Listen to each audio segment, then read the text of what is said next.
je commence à faire des cauchemars. Je rêve même que j'ai un titre de séjour la nuit, je me réjouis dans les rêves, alors que dans la vraie vie, je n'ai pas de titre de séjour.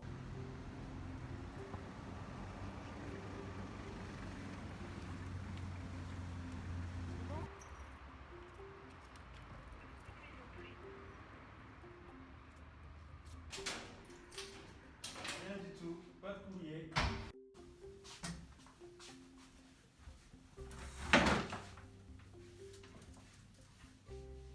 J'ai reçu un message d'accusé de réception et à partir de ce moment-là jusqu'à aujourd'hui, je n'ai pas encore eu de retour. Donc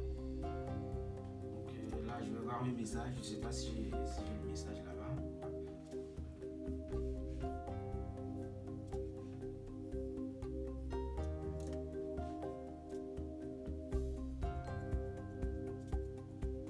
Je ne peux rien faire comme une démarche administrative.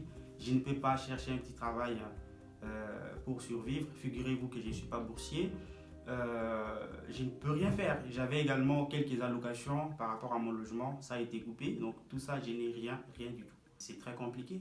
C'est très compliqué. Donc là, je dois attendre, dépendre de la générosité de mes cousins, de mes frères. Il faut que je les appelle, je les harcèle pour leur dire bah, envoyez-moi quelque chose parce que c'est compliqué, sinon je vais crever. Donc c'est comme ça que je suis en train de survivre pour le moment.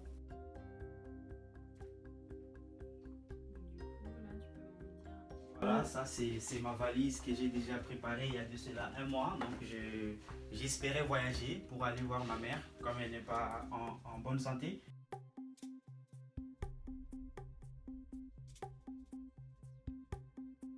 Et ça me fait mal que j'ai vu cette situation à la fin de mon master parce que c'est déterminant. J'ai le projet d'aller en thèse et pour aller en thèse, il faut avoir des bons résultats. J'ai toujours bien travaillé. Maintenant, avec cette situation, je ne sais pas si je serai à la hauteur parce que je reste là planté devant le livre. Je ne travaille pas comme d'habitude. Donc, c'est tout un ensemble, c'est un blocage intellectuel, moral.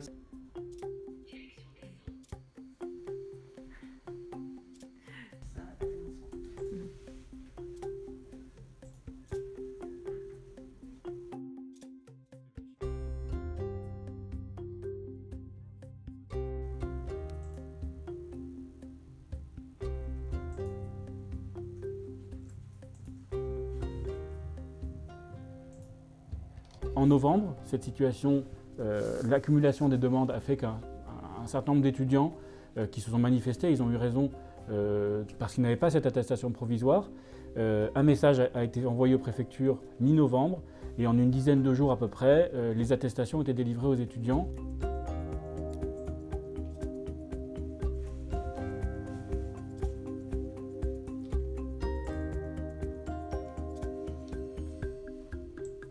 Quand la demande est complète, il y a des préfectures qui, le lendemain de la demande, ont déjà répondu et disent « vous avez un titre de séjour pour l'année prochaine ou pour les prochaines années ». Et donc il n'y a pas de document provisoire.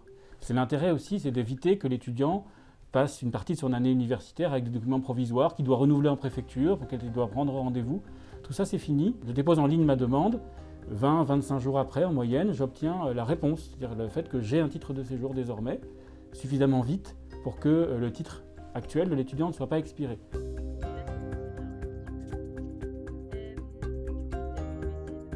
Malheureusement, à ce moment-là, j'avais déjà perdu mon contrat d'apprentissage parce que l'entreprise ne pouvait pas attendre que je reçoive l'attestation de prolongation, étant donné que j'avais aucune nouvelle sur la date à laquelle j'allais recevoir.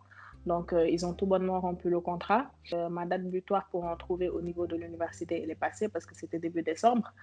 Là, j'ai demandé à repasser en initiale pour ne pas perdre mon année.